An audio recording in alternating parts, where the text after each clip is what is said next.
Объркано е в мен, питам се как и накъде, откъде да започна живота от начало. Имах всичко, но сега нямам нищо, усещам самота, светлината я няма, тъмно е в моя свят. Но не знам какво да сторя, как да го променя.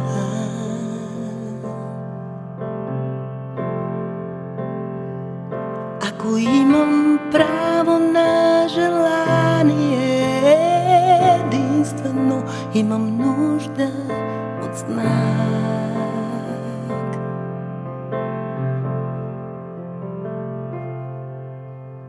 Искам да усетя сила, опитвам се да я намеря в мен.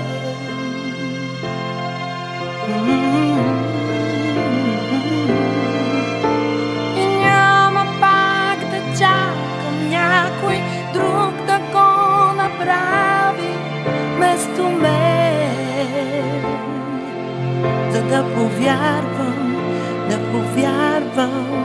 в мен.